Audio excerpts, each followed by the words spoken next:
Bonsoir, bienvenue à ce nouvel épisode du cours. Comme vous l'avez remarqué, la moyenne d'âge dans l'amphi a diminué, ce qui nous réjouit tous, évidemment. Ma seconde remarque est que pour des raisons de voyage, je suis obligé d'annuler le cours du 3 avril. Donc le prochain cours aura lieu le 27 mars, dans une semaine, et portera à nouveau sur les migrations. Je devais terminer aujourd'hui, mais je continuerai la fois prochaine assez longuement là-dessus. Et le 3 avril sera annulé et reporté au 17 avril pour cause de voyage. J'en ai profité pour aussi déplacer ce qu'on appelle le cours de clôture, qui aura lieu le 15 mai, je crois, et le colloque qui aura lieu le 24-25 juin. Mais ce sera, toutes ces informations seront apportées sur l'affiche qui va être corrigée pour tenir compte de ces nouveaux plans. Je vous prie de m'en excuser. Voilà. Alors aujourd'hui, on va repartir un petit peu et faire le point. Donc, où est-ce qu'on en est dans cette promenade aléatoire sur les problèmes contemporains et sur ce que peut dire la théorie économique sur ces problèmes. Le dernier sur lequel on a passé pas mal de temps, c'est le problème du commerce international. Et comme à l'habitude, je ne prétends pas donner des solutions définitives aux problèmes que nous abordons, loin de là, mais j'ai donné toute une série de coups de projecteur sur des questions de commerce international en prenant un certain nombre d'angles variés et en espérant que cette variété d'angles nous éclairera sur le problème. Alors là, quel était l'arrière-plan de ce que j'ai fait? C'était à la fois la première mondialisation, que je vous ai racontée avec un certain détail au tout début. Première mondialisation qui part, comme vous vous en souvenez, on fait partir de 1846, l'abrogation des lois sur les céréales en Angleterre, et qu'on fait se terminer au début du XXe siècle, vers entre 1900 et 1910. Et j'ai opposé cette première mondialisation à ce que j'ai appelé la seconde mondialisation, c'est-à-dire notre mondialisation, celle dans laquelle nous sommes immergés, et que j'ai fait partir, je crois, de 1990, quelque chose comme ça, en reprenant un petit peu les étapes que j'avais rappelées de ce qui s'est passé depuis la Seconde Guerre mondiale. Alors, naturellement, le point focal, à nouveau, je le dis pour ma raison sociale, c'est théorie économique, et organisation sociale par ailleurs. Et donc, le point de vue que j'ai pris, naturellement, c'est le point de vue de la théorie économique. C'est celui que je vais prendre aujourd'hui. Et en matière de commerce international, ce qui était à l'examen, c'est la théorie du commerce international. Donc, je suis revenu un petit peu sur ce qu'était la théorie standard, disons, il y a 50 ans, la théorie qui est associée au nom de Ricardo et Cherolin. Cette théorie standard, dans le cas Ricardo, précède la première mondialisation. Dans le cas Cherolin, elle vient après la première mondialisation, puisque la vision Cherolin du monde s'est imposée après 1920, vers 1930, et elle s'appuie, c'est une vision de la première mondialisation qui est très imprégnée de l'observation de ce qui s'est passé à cette époque-là et qui met en exergue les effets de l'extension du commerce sur la modification des prix des facteurs. Vous vous rappelez cette phrase, ce qu'on échange, c'est pas le blé australien contre... Pardon, c'est pas le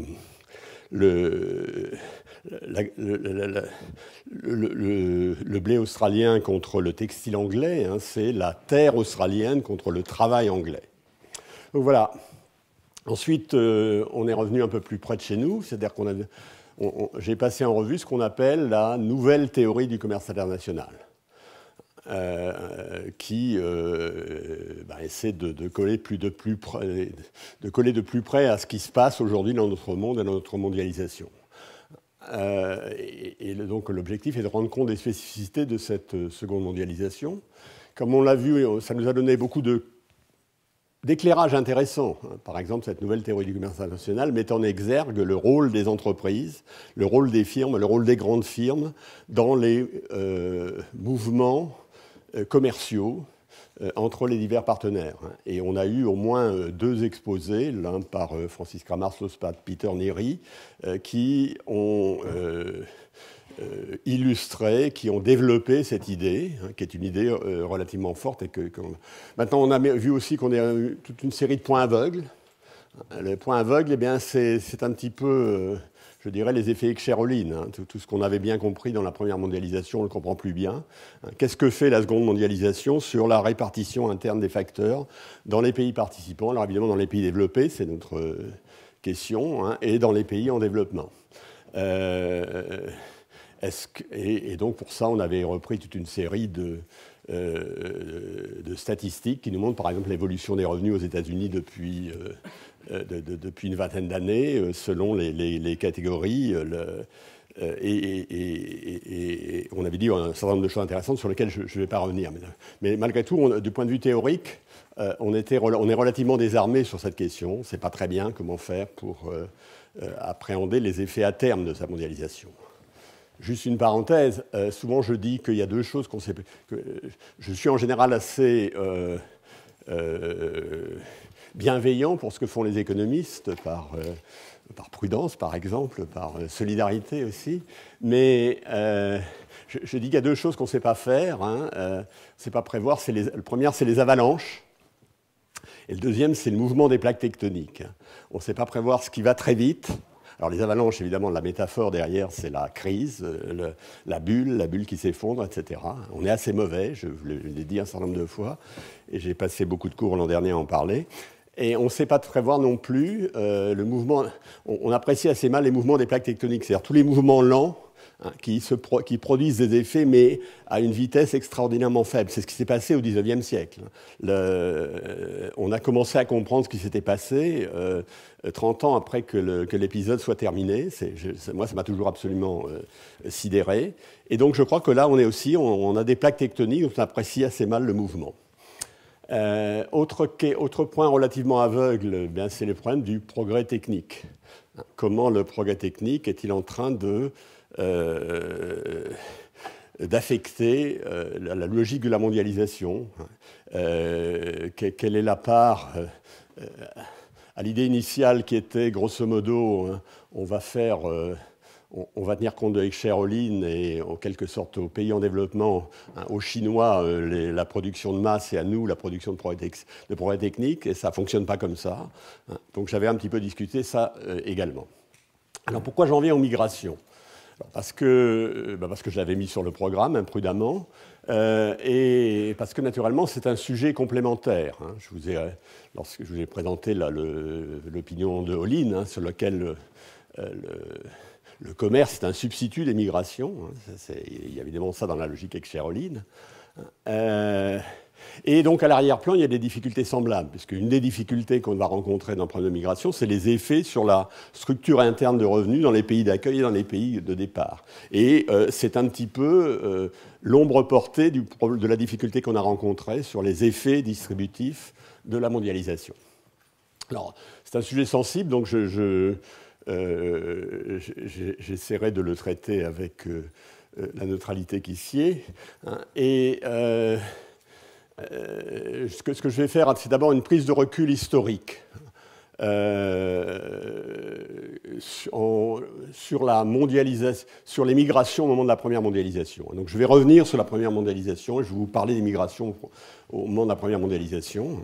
Et ensuite, en fin de séance aujourd'hui et la fois prochaine, je vous donnerai un regard théorique sur ces questions. Je prendrai le point de vue qui est le mien, c'est-à-dire je dirais le monde est trop compliqué, on va le simplifier, donc on va faire des modèles. Ces modèles sont plus compliqués que ce qu'on est capable de comprendre avec notre raisonnement simple, mais beaucoup moins compliqué, beaucoup moins sophistiqué que n'est la réalité. Mais on va essayer de comprendre ce qui se passe dans ces mondes simplifiés, que je ne qualifierais pas d'imaginaire, mais certainement de simplifiés. Alors, dernier avertissement, ce n'est pas un sujet sur lequel j'ai personnellement travaillé. Il arrive souvent que je connaisse beaucoup mieux les sujets dont je parle. Là, c'est vraiment un sujet sur lequel je m'appuie sur des lectures, dont certaines sont des lectures récentes. En ce qui concerne le problème des migrations, tout ce que je vais vous dire, c'est dans l'excellent livre de Kevin O'Rourke et de Jeffrey Williamson, qui s'appelle Globalization and History, qui est paru au MIT Press en 1999. Donc, d'ailleurs, je me suis inspiré pour vous décrire la première globalisation, première mondialisation.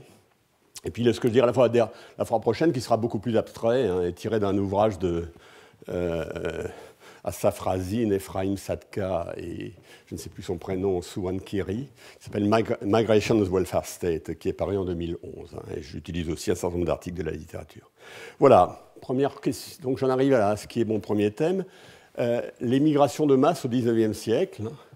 Alors je vais d'abord vous donner un certain nombre de faits, simplement pour mettre ces choses en perspective. Donc après 1820, il y a 60 millions d'Européens qui sont allés en Amérique. Alors naturellement, je pense ici au mouvement migratoire libre. Je ne pense pas du tout au mouvement migratoire forcé lié à la traite des Noirs, par exemple, ou des choses comme ça. Et alors, quand est-ce que ça s'est produit et comment ça s'est produit? Eh bien, là, vous voyez les indications. Pendant les 3 premières décades, donc d'un côté, vous prenez l'Europe, de l'autre côté, vous prenez l'Amérique. Dans les 3 premières décades. Alors l'Amérique, c'est à la fois les États-Unis, mais c'est aussi l'Amérique du Sud. Il y a eu beaucoup de migrations vers l'Argentine, vers le Chili, etc. Et donc, qu'est-ce que vous avez eu dans les 3 premières décades? Vous aviez 300 000 Européens par an qui partaient vers l'Amérique. Donc les 3 premières décades, ça nous amène à après 1850. Ensuite, c'est passé à 600 000. Et ensuite, environ 1 million au tournant du siècle.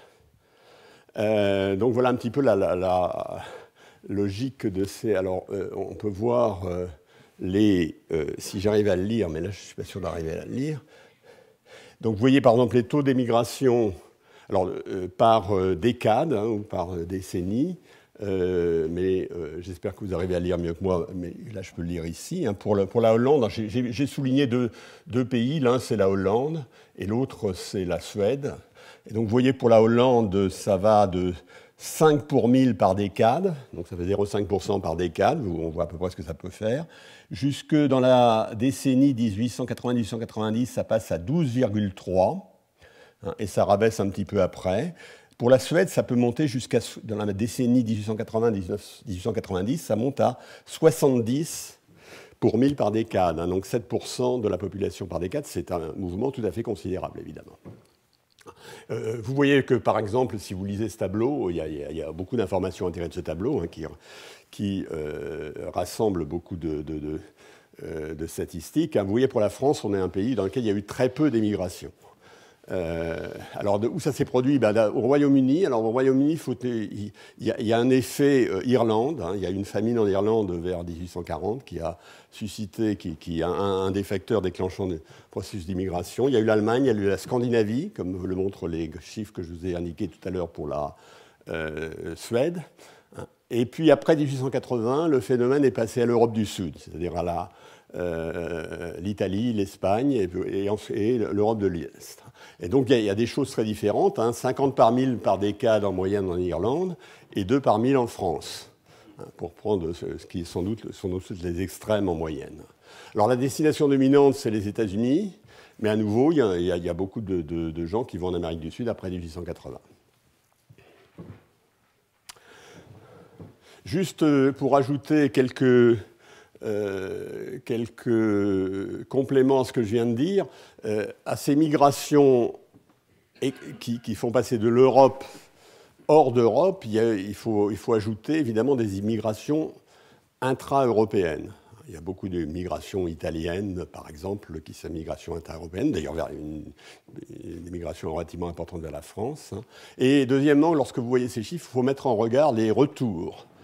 C'est-à-dire qu'il y a des périodes où les gens y vont pour un certain temps et reviennent, où le taux de retour est 30%, je crois, à la fin du siècle pour justement l'Europe du Sud, ou des choses comme ça. Alors, qui émigre? Eh bien, ça peut être des ruraux, souvent, ou des urbains récents.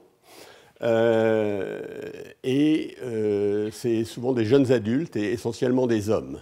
Il y a une migration qui est biaisée vers les jeunes et vers les hommes. Quelles caractéristiques ils ont? Le plus souvent, ce sont des travailleurs non qualifiés. Et de plus en plus, au fur et à mesure du siècle, si j'ai bien compris ce que disent O'Rourke et Williamson. Alors, naturellement, il y a toutes sortes de motivations. On va revenir sur les motivations économiques, hein, telles que il y a des motivations religieuses, politiques et économiques. Alors donc, pourquoi ont-ils migré? Alors, j'ai donné d'abord la vision économiste standard et un peu simpliste, et je vais essayer de montrer que les choses sont plus compliquées, même si probablement ça capture une partie des choses. Alors, donc, ce que dit par exemple Robert Lucas, c'est que le 18e et le 19e, les histoires de l'Amérique et de l'Australie montrent la capacité des modèles simples néoclassiques à rendre compte de phénomènes importants. Hein. Si nous traitons le travail comme un facteur mobile et la terre comme immobile, nous obtenons un modèle qui prédit exactement les flux d'immigration qui se sont produits et pour exactement la raison, c'est-à-dire pour la différentiel de prix des facteurs qui a motivé ces flots historiques. Et il met un certain nombre de bémols ensuite. Alors, on va voir ce que veut dire comment illustrer cette opinion. Alors, je vais la reprendre ici. Hein. J'ajoute d'ailleurs une citation qui est celle de X. Hein. Les différences en termes d'avantages économiques nets et en particulier les écarts de salaire sont les principales causes de la migration. Hein. Point de vue péremptoire sur lequel on reviendra. Alors, quel serait le modèle qu'on associe à ça? À nouveau, eh bien, vous avez là, on va mettre ici en abscisse les salaires dans le Nouveau Monde. Hein. Pardon, ici en ordonnée les salaires dans le Nouveau Monde, ici en abscisse les salaires dans l'Ancien Monde. On va faire un petit modèle d'équilibre partiel, enfin qui pourrait être équilibre général par ailleurs si on le faisait bien. Et puis là, on a la population mondiale, enfin la force de travail mondiale, qui se répartit entre le Nouveau Monde, par exemple, la situation initiale, c'est ici, et l'Ancien Monde. Il y a beaucoup plus de gens dans l'Ancien Monde que dans le Nouveau Monde. Et alors, si vous croyez que ça, c'est l'offre de... c'est le salaire en fonction de... Donc, nous sommes dans un monde dans lequel il y a une offre de travail qui dépend du salaire. Hein, et quand le salaire baisse, l'offre de travail augmente. Et quand le salaire augmente, l'offre de travail baisse. Et on suppose qu'il y a deux courbes qui sont, dont l'une est représentative de ce qui se passe en Europe et l'autre est représentative de ce qui se passe dans le Nouveau Monde. Hein. Alors donc la situation initiale, on est ici au point de vue de force de travail. Donc vous voyez que le salaire dans l'Ancien Monde, pardon, le salaire dans le Nouveau Monde est élevé. Hein.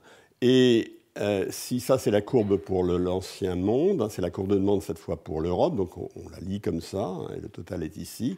Et vous voyez que le salaire dans l'Ancien Monde est faible. Hein. Et le rapport est de 1 à 4, d'après mon graphique, qui est sans doute un peu excessif par rapport aux données factuelles. Ensuite, eh bien, qu'est-ce que c'est la migration dans ce modèle? La migration dans ce modèle, si rien d'autre change, bien entendu, ce qui est une hypothèse extrêmement hasardeuse, eh bien, on va passer ici. Hein, donc, il y a ce segment d'Européens qui va dans le Nouveau Monde. Le salaire baisse dans le Nouveau Monde et passe ici. Et il augmente dans l'Ancien Monde, hein, par le même effet, il passe ici.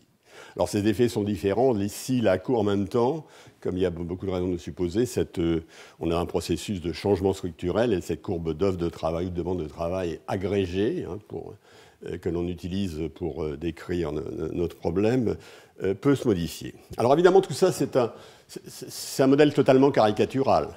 Mais il capture une partie de l'intuition des économistes, une intuition standard. Alors on va revenir sur ce modèle et je vais vous montrer que les choses sont beaucoup plus compliquées, mais que ça ne veut pas dire qu'il y ait, du moins si à nouveau j'en suis Williamson O'Rourke, ça ne veut pas dire qu'il n'y ait rien de vrai là-dessus. Alors qu'est-ce qu'on a observé? D'abord les salaires dans les deux mondes, dans l'Ancien et le Nouveau Monde. Il y a une montée du salaire dans les deux mondes. On a une période, le 19e siècle, dans laquelle il y a une croissance. Alors on peut à nouveau, comme moi, je n'arrive pas à voir un tout petit problème. Vous voyez que là, il y a un indice de salaire, par exemple, qui était pour l'Allemagne en 1850 de 52. Et cet indice de salaire va monter à 84 ou 85, je ne suis pas sûr de lire, ou 86 vers 1900 pour l'Allemagne, donc qui a monté les salaires tels qu'ils sont mesurés avec les statistiques dont on dispose. Vous le voyez également pour la France. Et en fait, ça vient se caler sur le niveau 100 pour la Grande-Bretagne, qui est le pays où les salaires sont le plus élevés. C'était, comme je vous l'avais dit au moment de la première mondialisation, la Grande-Bretagne, c'est le pays en avance, c'est le pays qui a lancé la mondialisation, c'est le pays qui en a bénéficié le plus et de loin. Je parle de la première mondialisation. Donc vous voyez qu'il y a une certaine convergence entre les salaires européens et américains. C'est une époque de rattrapage. Par exemple, le ratio du salaire en Hollande et aux États-Unis était de 50, il y avait 53%, c'est le salaire hollandais par rapport au salaire américain en 1870, selon ces statistiques. Il est passé à 60 en 1890. Ça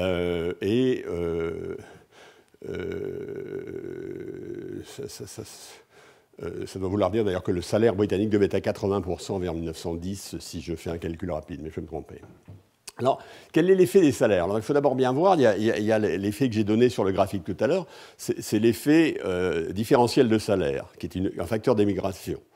On va voir d'ailleurs, il y a toute une série d'études économétriques qui ont été faites, que je vais vous présenter, qui reprennent un peu ces idées, mais on peut très bien donner au salaire une autre interprétation. Parce qu'il est tout à fait clair qu'au début, l'immigration est contrainte, elle est contrainte pour des raisons de ressources.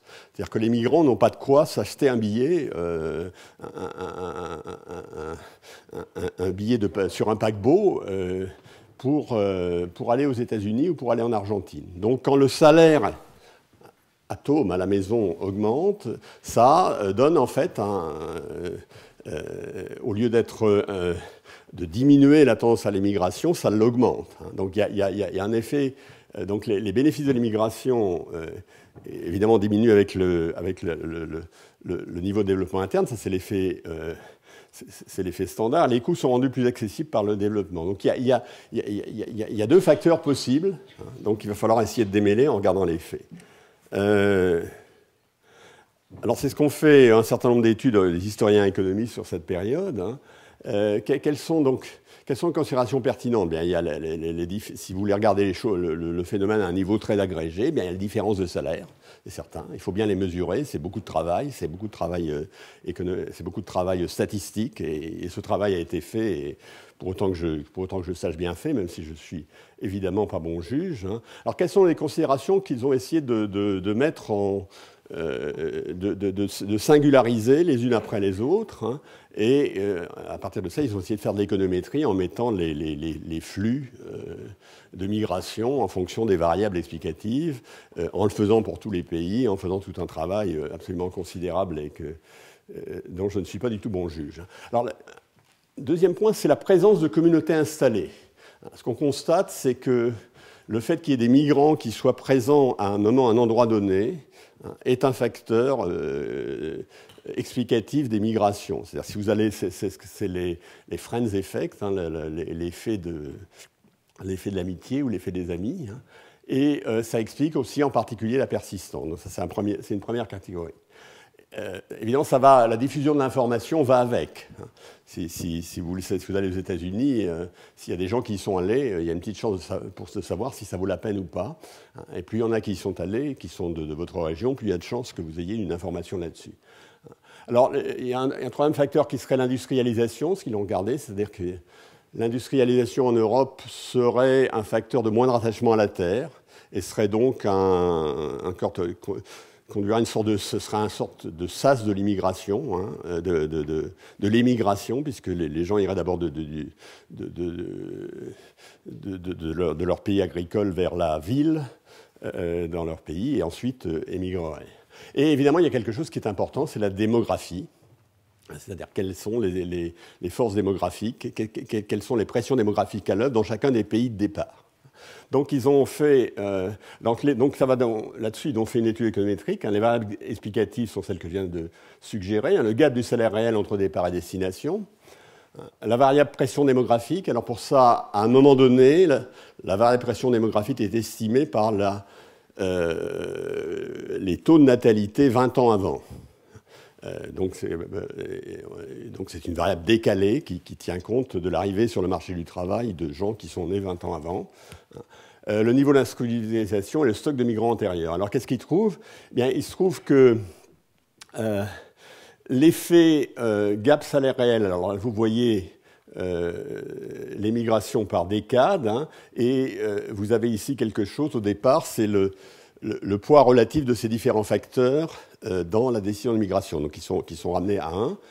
Et vous voyez que le ratio salaire est très fort, mais en même temps, il implique c'est un facteur qui conduit à une diminution de l'immigration assez forte, puisqu'il y a processus de rattrapage. Le facteur démographique, hein, qui explique pour la décade numéro 6 à peu près 2 pour 1000 de la migration, hein, est lui aussi fort, hein, très significatif et relativement fort. Et alors là, je crois qu'il y a une erreur entre les deux. Hein. Je crois que le stock de migrants est aussi une variable forte et significative.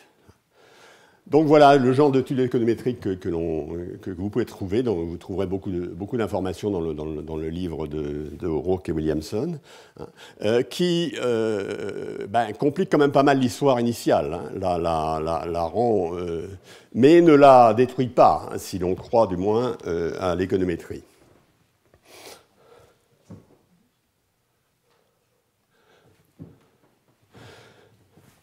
Donc, maintenant, on va revenir un petit peu à l'explication dont j'étais parti. Hein, je vais revenir, et c'est ce que font Williamson et O'Rourke dans leur livre. Hein. Ils reviennent là-dessus, mais avec cette fois, en utilisant un modèle d'équilibre général calculable.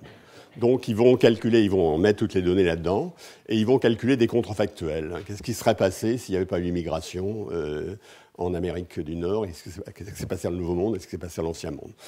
Exercice évidemment éminemment dangereux, mais exercice fait sérieusement par des gens qui connaissent vraiment bien le sujet et qui comprennent ce qu'on peut faire avec un modèle d'équilibre général calculable. Alors, évidemment, la source de convergence économique, donc ça accroît le salaire dans le pays de départ, ça le ralentit dans le pays d'arrivée. Voilà, c'est l'effet offre-demande que j'ai mis en exergue au départ. Hein. Il y a évidemment beaucoup de forces qui contrebalancent ça. Hein. Le changement technique. Il pouvait y avoir une accumulation du capital vers là où il y a plus de migrants, puisque ça devient plus rentable d'avoir du capital si vous avez plus de migrants. Ça peut être aussi amendé par le fait qui sont les migrants, etc. Alors, je vais juste mettre en exergue la dernière ligne ici. Hein. Vous avez ici le Nouveau Monde et vous avez ici l'Ancien Monde. Alors, au début, ce sont des choses complètement factuelles, et non pas contrefactuel, le taux de migration net de 1870 à 1910 vers le Nouveau Monde a été de 6 pour 1000 par an. C'est en pour 1000 par an, je ne me trompe pas, oui, 6 pour 1000 par an. Et le taux d'émigration dans l'Ancien Monde était donc de moins 3 pour 1000, donc ça veut dire que l'Ancien Monde était 2 fois plus peuplé aussi. Environ. Hein.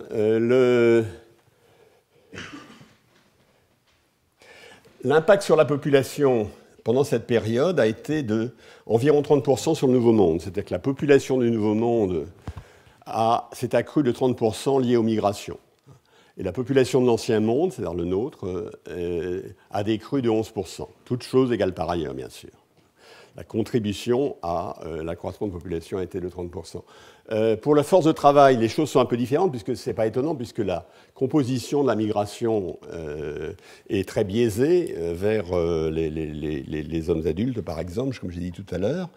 Eh bien, dans le Nouveau Monde, la force de travail donc, était de 7,93 pour 1000 par an en accroissement, hein, moins 4 de perte pour l'Ancien Monde. Alors, je vous le vois là. 4%. Et la force de travail cumulée qui a été ajoutée dans cette période dans le Nouveau Monde a été de 40%, donc assez nettement supérieur à l'accroissement de population, et ça, c'est pas étonnant compte tenu de ce que je vous ai dit. Et dans l'Ancien Monde, la perte de la force de travail a diminué de 13%. Alors ensuite, ça ce sont simplement des statistiques, hein, qui sont remises en ordre. Après, ce sont ce qu'ils appellent des contrefactuels. Factuels, c'est ce que donne leur modèle, hein, lorsqu'ils comparent ce qui s'est passé, pour lequel il y a des données, et ce qui se serait passé s'il n'y avait pas eu ces migrations. Alors, contrefactuel, donc si je crois leurs résultats, l'impact des migrations sur le salaire réel dans le Nouveau Monde a été de moins 12% et de plus 9% dans l'Ancien Monde. Qui illustre un tout petit peu le dessin un peu simpliste que j'avais fait ici et qui va dans le même sens. Voilà, c'est ce que je vais m'arrêter là parce que en ce qui concerne ces migrations du 19e siècle, hein, c'est ce que disent les gens qui connaissent bien. Je ne dis pas d'ailleurs qu'il n'y ait pas de débat, je ne connais pas suffisamment de sujets pour être tout à fait au courant, mais je crois que je vais clore là ce chapitre. Et je vais passer à un chapitre beaucoup plus délicat qui s'appelle les migrations aujourd'hui. Parce que quand on regarde les choses il y a un siècle, ça a une certaine distance qui les rend beaucoup plus beaucoup moins acides en quelque sorte. Alors là, on va passer à des choses un peu plus acides. Et je vais reprendre un petit peu le modèle standard pour savoir ce qu'il dit. Et la fois prochaine, on le regardera vraiment très sérieusement. Là, je ne vais pas le regarder sérieusement, je vais le prendre un petit peu. Je vais le prendre de façon un peu naïve. Je vais malgré tout faire toute une série de... Ouais, d'accord. Je commence par une série de citations. Hein. D'abord Adam Smith. Whatever obstructs the free circulation of labor from one employment to another obstructs that of the stock likewise, the quantity of stock which can be employed in any branch of business depending very much upon that of the labor. Ça, c'est la vision standard. La circulation des travailleurs est une bonne chose. Et moi, Adam Smith, je vous dis pourquoi un peu rapidement. Alors, je vais prendre un autre beaucoup plus controversé qui est l'opinion de Milton Friedman. Alors, je ne sais pas quelle était l'opinion de Milton Friedman. Friedman a toujours des opinions assez provocatrices. Donc lui, il dit l'État-providence est en fait un aimant, un magnet pour l'immigration non qualifiée et qui met en péril l'État-providence. Alors ça va nous introduire à ce que va nous dire Lionel tout à l'heure. Alors, et Friedman a réellement écrit la chose suivante, parce que je l'ai retrouvé inquiet de tout ça. You cannot simultaneously have free immigration and a welfare state. Alors, en fait, sa position, d'après ce que j'ai lu sur le net, où les gens se salpaquent pas mal sur ce sujet de Friedman, sa position est plus complexe. Alors, les méchantes langues diront que, premièrement, le fait que l'on détruise l'État-providence ne lui déplaisait pas nécessairement. Deuxièmement, mais ça, c'est sans doute pas vrai. Et deuxièmement, il pense que l'immigration illégale est une des manières de résoudre ce problème. Voilà. J'ai mis Karl Marx aussi, parce que, alors on ne va pas beaucoup l'utiliser aujourd'hui, mais on le retrouvera la fois prochaine. Hein, c'est la vieille idée, au fond, c'est en faisant entrer plus d'ouvriers dans le processus de production que le capitalisme accumule du capital.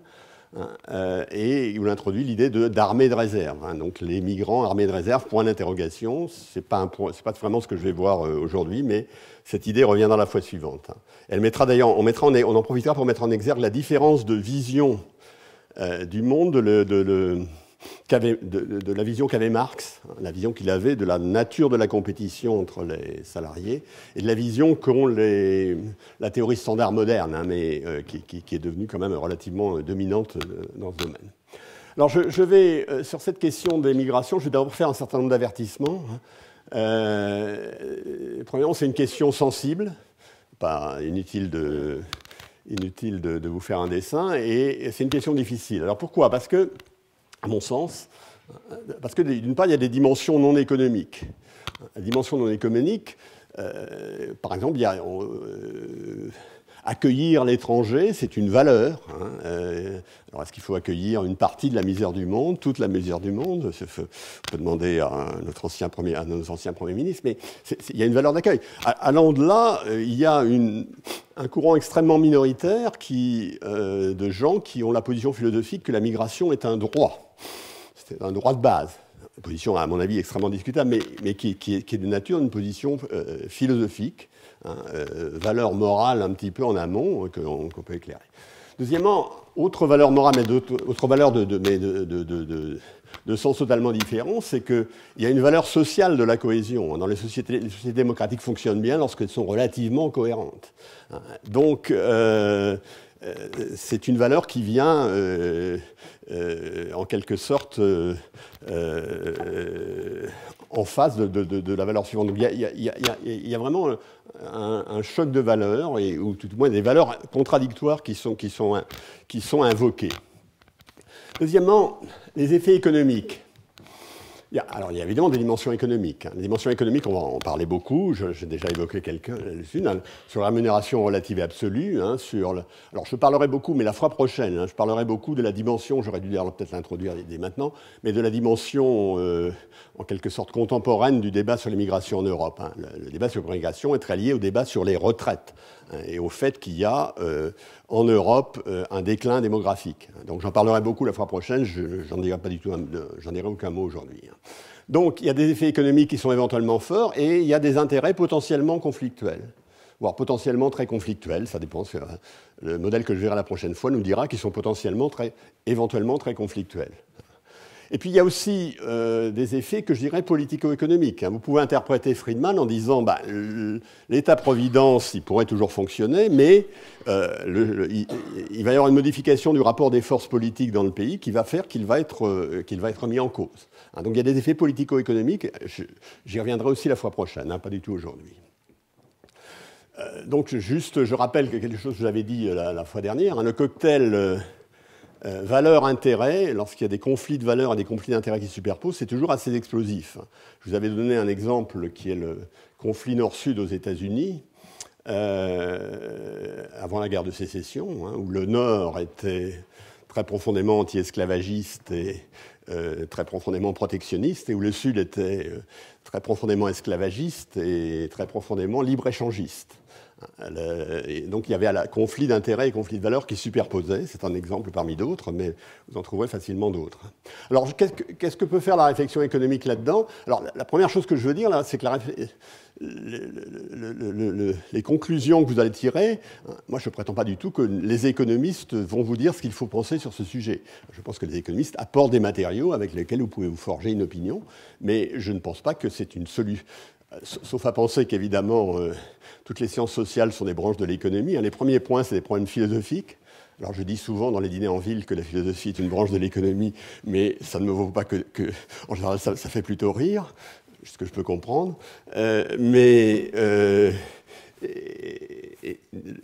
Évidemment, maintenant, qu'est-ce que peut dire la réflexion économique? Alors je vais me dire quelles sont les limites externes et les limites internes. Alors les limites externes de l'approche économique sont...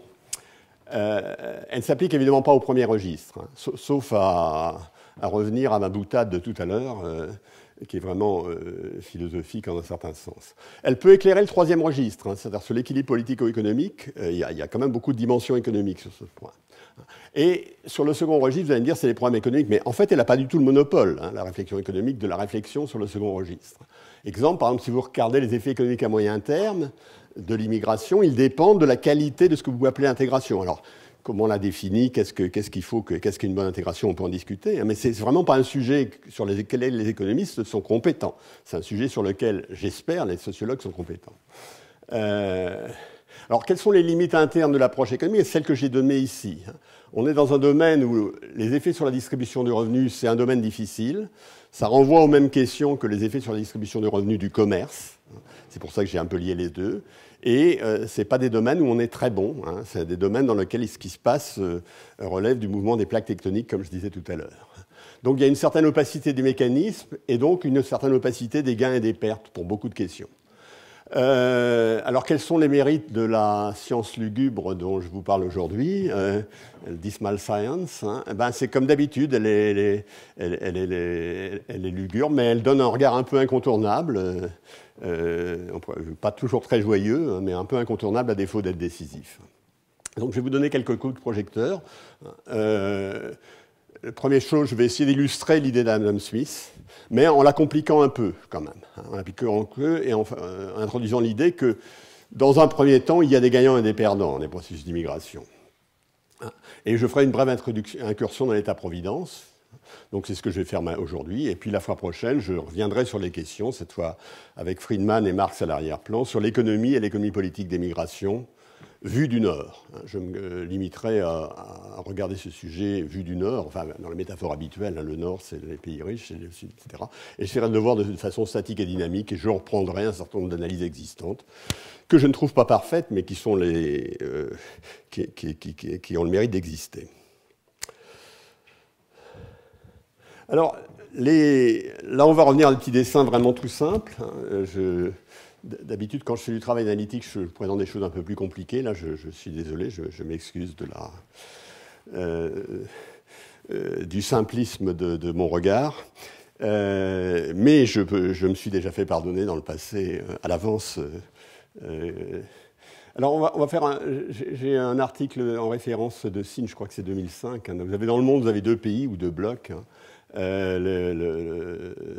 Le Nord, le pays développé, et le Sud, qui est un pays en développement. Donc, je vais refaire à peu près l'argument que j'avais esquissé et que j'avais attribué à Lucas. Je ne suis pas du tout sûr que c'est ça que Lucas avait en tête, mais...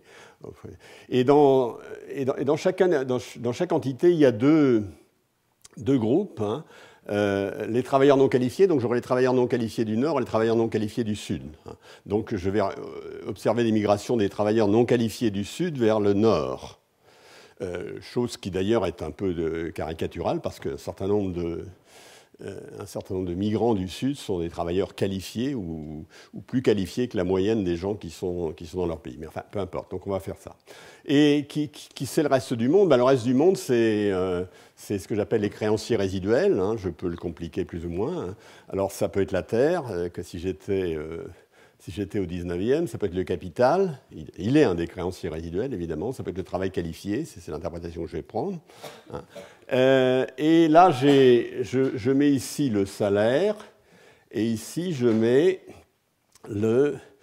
comme tout à l'heure, là, c'est la quantité de travail dans le Nord. L étoile, c'est la quantité de travail dans le Nord. Et puis, je mesure la quantité de travail dans le Sud. Je pars d'un point indéfini. Je la mesure dans cette direction-là. Donc, quand la quantité de travail dans le Nord passe d'ici à ici, ça veut dire qu'il y a cette quantité de travailleurs du Sud qui sont allés vers le Nord. Alors, donc, première courbe, la productivité marginale du travail non qualifié dans le Nord. Deuxième courbe, la productivité marginale du travail non qualifié dans le Sud. Mais vous voyez, bien, naturellement, elle augmente quand je vais dans cette direction, parce que quand je vais dans cette direction, il y a de moins en moins de travailleurs dans le Sud, donc il y a de plus en plus de salaires éventuellement. Et puis, au lieu de cette courbe, je vais la remplacer en fait par cette courbe-là, qui tient compte du fait qu'il y a des coûts de migration. C'est-à-dire qu'à ce niveau de salaire dans le Nord, il y a... la quantité les travailleurs qualifiés qui viennent dans le Nord ne sont pas donnés par l'intersection de cette droite avec celle-ci, comme s'il devrait être le cas, mais par le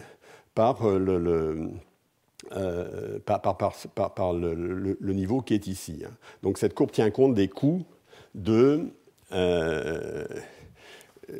migration entre le Sud et le Nord. Vous attirez moins de gens du Sud à un certain salaire que vous n'attireriez s'il n'y avait pas ces coûts de migration. C'est comme ça. Alors, ce monde a l'avantage d'être extraordinairement simple.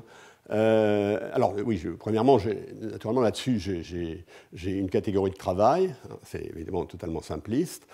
Pas d'effet démographique. Et j'ai 2 facteurs. C'est évidemment très caricatural, même si je ne précise pas le second.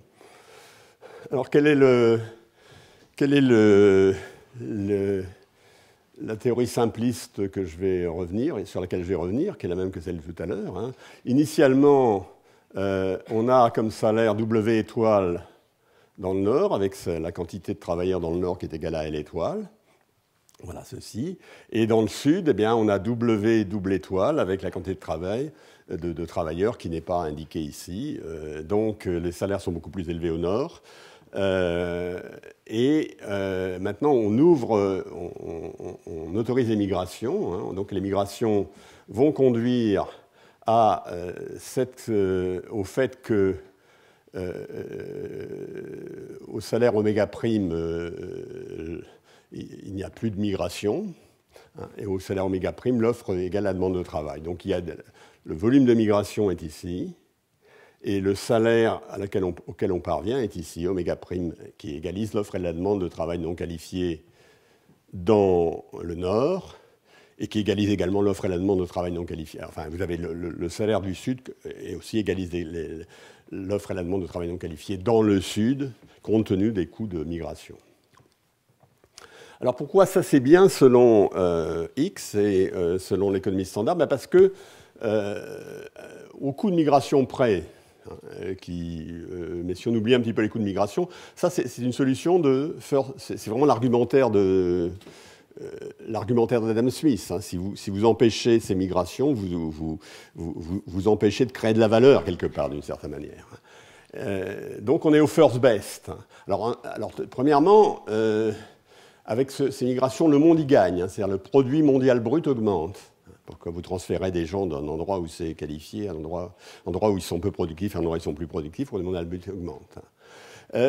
Qui plus est, le nouvel équilibre est efficace. C'est-à-dire qu'on ne peut pas faire mieux du point de vue bien-être en un certain sens. C'est-à-dire qu'il est efficace au sens de Pareto.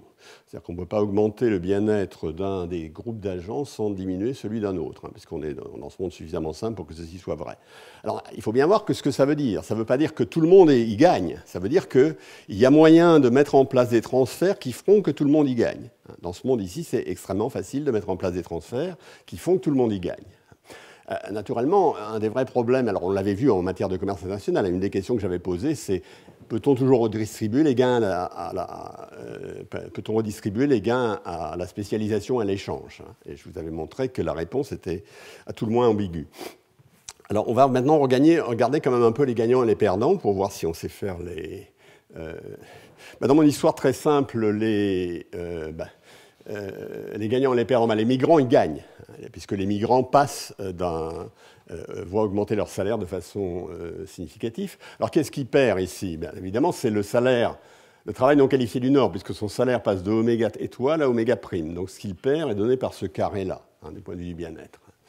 Alors le créancier résiduel du Nord, ou les créanciers résiduels du Nord, eux, ils gagnent. Pourquoi? Parce que, grosso modo, leur surplus est un petit peu ce qui est sous cette courbe de demande. Et donc, c'est plus grand. Et deuxièmement, ce qu'ils gagnent est plus grand que ce que perdent les travailleurs non qualifiés. C'est ça le deuxième théorème de l'économie du bien-être. Donc, ils sont capables, ils peuvent compenser les perdants ici. Alors, par contre, si on part vers le pays de départ, les choses se passent différemment. C'est-à-dire que le créancier des résiduels du pays de départ, il perd. Ça, c'est clair, puisqu'il perd, il perd du facteur complémentaire, et donc sa rémunération diminue. Ça aussi, c'est une vision économiste du monde sur laquelle on pourra discuter. Mais évidemment, les travailleurs non qualifiés, ils gagnent. Mais l'effet total sur le Sud, ceux qui restent dans le Sud, est négatif. Sauf si les partants rapatrient une partie de leurs revenus. S'ils rapatrient tous leurs revenus, ils y gagnent tout le monde dans le Sud. Enfin, les gagnants du Sud peuvent compenser les perdants du Sud. Voilà. Donc voilà, ça pose un peu la question. Alors maintenant, je vais mettre un once, simplement une once d'État-providence. On va mettre un État-providence ex post. Ici, il n'y avait pas d'État-providence. Et l'État-providence ex post, c'est qu'on va donner à chacun un revenu de remplacement grand R, qui est ici en W' et W étoile. Et donc, si vous ne trouvez pas de travail, enfin, il n'y a pas de désutilité au travail. Les gens travaillent dès que le salaire est égal à grand R. Mais s'ils ne trouvent pas un travail, ils ont une indemnité qui leur donne un salaire grand R. Alors, qui est accessible à tous, aux migrants comme aux... Alors, évidemment, il y aura plus de migrants, puisque tous les gens qui sont... la quantité de migrants qui va être attirée par cette situation est donnée ici. Il y aura plus de migrants et il va y avoir une destruction de jobs intérieurs par rapport à Oméga Prime qui va créer du chômage. Mais le chômage est réparti entre les insiders et les outsiders, enfin entre les migrants et les natifs. Alors, quelle est l'évaluation par rapport à l'équilibre de laisser-faire? L'équilibre de laisser-faire est ici. En termes de bien-être, le travail non qualifié du Nord, il gagne, parce qu'il est rémunéré au taux grand R, soit qu'il soit au chômage ou pas, au taux grand R, donc il fait mieux que ça. Les migrants, ils gagnent aussi. Et alors, qu'est-ce qu'on peut dire pour le monde? Ça dépend. Si grand R égale W', c'était les situations initiales, le monde y gagne, puisqu'on est dans la situation dont on a dit que le monde est gagné. Si R égale W étoile, il est clair que le monde y perd. Donc entre les deux, il y a un moment où le monde cesse d'y gagner, si j'en crois cette histoire. Voilà, donc alors pourquoi c'est pas satisfaisant? C'est ce que je vais dire maintenant. Pourquoi c'est pas satisfaisant? Ben, bien sûr parce que j'ai pas fait sérieusement d'une théorie de l'État-providence. Il n'y avait pas un État-providence avant, il n'y a pas d'État-providence après. Je ne m'interroge pas sur les modifications de la stabilité de l'État-providence en fonction du changement économique et donc dans le changement dans le positionnement politique des membres de la société. Alors, donc, il y a des limites techniques de l'analyse. Évidemment, il y a beaucoup d'autres dimensions économiques que celles introduites ici, je vous l'ai déjà dit. Deux facteurs, c'est évidemment trop caricatural dans le Nord, et si on veut comprendre l'intrication Nord-Sud, il faut évidemment beaucoup plus de deux facteurs, et il faut probablement prendre un appel vers les... Il faut fermer le modèle sur le monde aussi d'une certaine manière. Alors deuxièmement, les deux facteurs donnent une vision caricaturale des migrations sud-nord. C'est évident que ce n'est pas ça, les migrations sud-nord. Un des problèmes du Sud, c'est qu'ils ont une partie de leurs travailleurs qualifiés qui migrent vers le Nord, même où ils obtiennent simplement des postes de travailleurs non qualifiés. Ça, c'est une dimension importante que je laisse complètement à côté de la fosse. Donc, je recherche sous l'analyse. J'ai un modèle simpliste, mais qui est dans l'esprit de l'analyse économique standard. Enfin, c'est une première introduction. Il introduit évidemment trois questions. Migration et le produit mondial brut. Migration et le bien-être dans le pays d'accueil, et il montre qu'il y a des facteurs conflictuels, qui dans ce monde sont probablement trop conflictuels, voire caricaturaux. Et il y a le problème des migrations et le bien-être dans le pays de départ, qu'il ne faut pas oublier et qu'on oublie souvent dans ces discussions sur les migrations. Alors maintenant, on est quand même assez loin. Je voudrais réintroduire Friedman. Je voudrais introduire la question. Je voudrais avoir un vrai État-providence dans ce monde. Et je voudrais savoir si la stabilité de l'État-providence est menacée par les migrations. La stabilité politique, l'équilibre politico-économique. Eh bien, donc, c'est ce que je ferai la fois prochaine. Alors, je vais être moins ambitieux. Je vais me limiter au point de vue du Nord. On va regarder le monde vu du Nord.